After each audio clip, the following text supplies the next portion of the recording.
rappelle très simple. Bourdieu, dans un de ses premiers textes sur la fréquentation des musées, avait déjà pointé le paradoxe fantastique de la transmission de la culture quand il avait conclu en cette phrase lapidaire de ses chapitres « Toute offre de biens culturels augmente les inégalités ». Toute offre de biens culturels augmente les inégalités. Ça veut dire quoi? Ça veut dire que quand vous offrez énormément de choses, vous subordonnez la capacité à se saisir de ce que vous offrez et à trier dans ce que vous offrez, à des capacités de traitement du symbolique qui sont elles-mêmes construites par les sujets. Pour vous donner un exemple extrêmement parlant, mais qui va illustrer ce que je vais dire dans un autre domaine que dans le numérique, la région Rhône-Alpes, en un peu plus de 15 ans, a multiplié par 10 les places de spectacles vivants offertes aux Rhône-Alpins. Et pendant ce temps, elle a diminué le nombre de spectateurs dans le spectacle vivant. Ce qui veut dire qu'en multipliant l'offre, elle a simplement permis aux mêmes gens, et même un peu moins nombreux, de profiter de plus d'offres et d'aller au spectacle plus souvent. Démocratiser l'offre ne signifie pas démocratiser l'accès et encore moins démocratiser la demande. La démocratisation de l'offre ne génère pas de facto la démocratisation de l'accès, ni la démocratisation de la demande. Ce qui veut dire que, en matière d'information, l'accès à l'information, y compris par le biais d'Internet, n'est en aucun cas démocratique aujourd'hui. Et pour ceux qui, comme moi, ont étudié les usages d'Internet chez les jeunes collégiens, on s'aperçoit qu'Internet ne réduit pas, mais accroît la fracture culturelle. Autrement dit qu'en réduisant la fracture numérique, on ne réduit pas de facto la fracture culturelle. Ce que vont chercher les jeunes sur Internet, c'est ce dont ils savent que cela existe, et dont ils savent qu'ils peuvent le trouver, et dont ils savent que c'est intéressant. Et cela, ils ne le savent pas grâce à Internet, à quelques exceptions près, de recherche aléatoire qui leur a permis parfois de trouver un certain nombre de choses. Pour dire les choses en termes extrêmement simples, j'avais depuis quelques jours une citation dans la tête. Je me disais, à propos, je ne sais pas pourquoi, je disais, j'ai rencontré cette phrase et les fruits passeront, la promesse des fleurs. J'ai trouvé cette phrase très belle. Pour trouver l'auteur de la phrase, c'est relativement facile. J'ai attribué cette phrase à Verlaine et tout, je me trompais complètement, elle est Malherbe, un auteur très classique et beaucoup moins connu. Mais je ne peux trouver l'auteur de la phrase que si je connais la phrase. Et les fruits passeront, la promesse des fleurs est une phrase qu'il faut avoir goulayée pour l'aimer, qu'il faut avoir rencontré dans une situation de transmission avec quelqu'un qui vous l'a fait aimer. Après, Internet peut vous en rappeler l'auteur et le contexte, mais vous faire découvrir le plaisir qu'il y a à dire et les fruits passeront, la promesse des fleurs, ça n'est évidemment pas Internet qui peut le faire. Imaginez qu'Internet ouvre la porte au savoir, c'est évidemment ignorer ce qu'est savoir. C'est ignorer qu'il n'est de savoir que porté par une exigence de rigueur, de justesse, de vérité, exigence qui se forge précisément dans le rapport au savoir médiatisé. Médiatisé. Et la médiatisation, c'est bien une des questions du e-learning. Entre le rapport à la machine et vous, c'est bien de la médiatisation dont il s'agit. Les théories pédagogiques enseignées aux instituteurs au XIXe siècle distinguaient trois méthodes de vérification de la vérité. La méthode expérimentale, pratiquée par les sciences du même nom, la méthode comparatiste, fondée sur le recoupement des sources et l'analyse critique de ces dernières, et la démarche heuristique fondée sur la fécondité du modèle que l'on était capable d'appréhender. Dans les trois cas, expliquait-on, la recherche de la vérité doit être soutenue par le problème de non-contradiction et de non-infaillibilité. Dans un très beau texte, Édouard Claparède définit ce que l'enseignant doit transmettre au-delà, dit-il, des savoirs, et fait l'éloge de la transmission par excellence dans l'éducation, de la vertu fondatrice qu'il appelle la probité. Je vous renvoie à ce beau texte que vous trouverez facilement sur Internet, le texte de Claparède sur la probité. Vous pouvez y accéder sans difficulté par tous les moteurs de recherche. Et où Claparède explique que la probité, c'est par exemple, comme corollaire l'exhaustivité, c'est-à-dire ne jamais s'en tenir à une seule source, chercher systématiquement s'il n'y a pas des points de vue opposés, a pour corollaire le principe de non-dissimulation d'informations qui viendraient contredire notre point de vue, a pour corollaire la non-infaillibilité, c'est-à-dire la capacité à accepter qu'on s'est trompé, et ainsi de suite.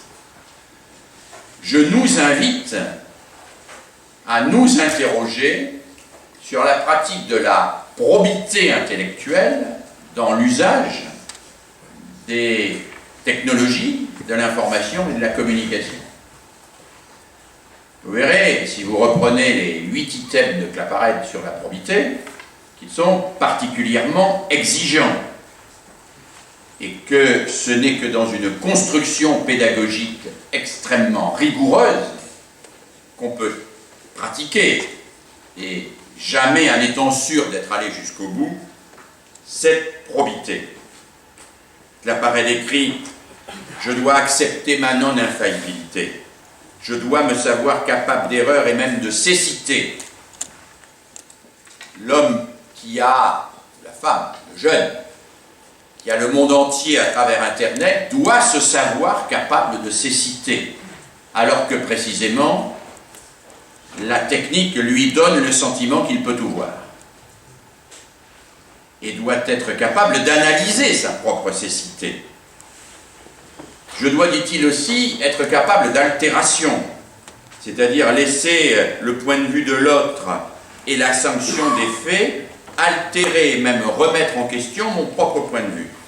Et je dois bien sûr pratiquer le principe de l'information contradictoire et intégrale, c'est-à-dire ne jamais m'en tenir à une vision de la vérité et a fortiori dissimuler une partie d'entre elles parce qu'elle compromettrait mes thèses, mes convictions, mes représentations ou ma vision première que je peux avoir d'une question ou d'un problème. Vous voyez donc que le rapport au document est tout sauf simple et que dans ce domaine, l'évidence est probablement mauvaise conseillère. Rien d'évident dans le rapport à ce document, et le e-learning doit, me semble-t-il, s'emparer complètement de cette problématique pour intégrer comme vecteur quasiment déontologique la question de la probité dans l'usage des technologies qu'il utilise. On a évoqué Twitter tout à l'heure. Twitter est intéressant. Moi-même, je pratique un tout petit peu très mal Twitter. Mais il est évident que si on le confronte au principe d'information intégrale que propose Claparède comme étant le corollaire de la probité, c'est-à-dire de ne jamais s'en tenir à une vision sectionnée et segmentée d'une question, mais chercher à la contextualiser et à comprendre dans quel cadre elle a émergé et comment elle a pu être formulée, c'est évident que l'utilisation de Twitter doit être interrogée et remise en perspective. Je pourrais en dire plus là-dessus, mais le temps m'est compté et je m'arrête sur ce deuxième aspect, ce que c'est que savoir. Troisième aspect, troisième interrogation, il me semble que le e-learning ne doit jamais cesser de se poser la question sur ce que c'est qu'apprendre. Alors je ne vais pas ici faire des distinctions que vous connaissez déjà, Mais bien évidemment, il faudrait, et il faut en permanence, quand on fait du e-learning, distinguer apprendre que, apprendre à, apprendre sur, apprendre contre et apprendre à penser. Apprendre que des gens sont réunis dans cette salle, c'est un premier apprentissage.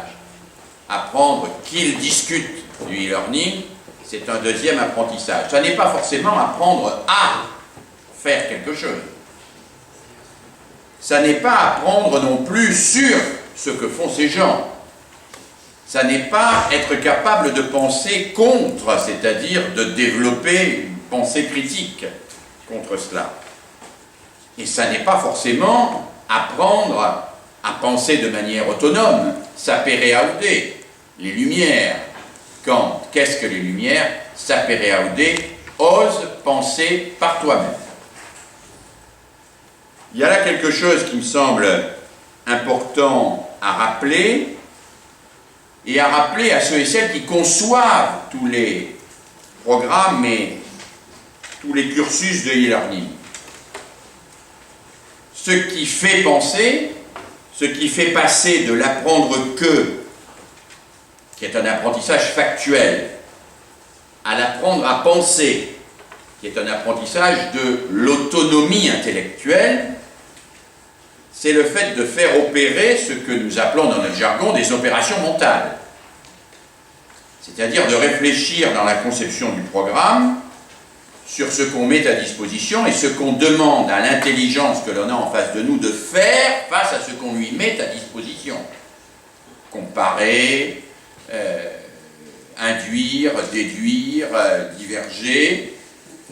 Ce qui veut dire que l'on introduit au cœur de la conception même du e-learning la notion d'activité intellectuelle et que l'on ne se pose pas la question de ce que l'on dit ou de ce que l'on fait ou de ce que l'on met à disposition, mais quelles ressources et quelles contraintes vont permettre à l'apprenant d'effectuer des activités mentales individuelles grâce auxquelles ça va travailler dans sa tête pour que par ce travail, il accède à des savoirs nouveaux, surmonte des obstacles et construise des modèles. La question que repose à sa manière le e-learning, c'est celle de la conception de ce qu'on pourrait appeler une situation d'apprentissage, qui n'est pas une situation d'information, qui est une situation où un certain nombre, je disais, de ressources, de contraintes, de règles, de modes de fonctionnement interagissent avec des documents et font qu'au bout du compte, il se passe quelque chose qui est une activité mentale, une opération mentale dans la tête de celui qui apprend. Concevoir un programme, concevoir une situation, non pas à partir de l'objectif, l'objectif il faut l'atteindre, ni à partir de la tâche qu'il faut faire, mais à partir de l'activité mentale que l'on veut faire effectuer par celui qui apprend, est quelque chose de très difficile.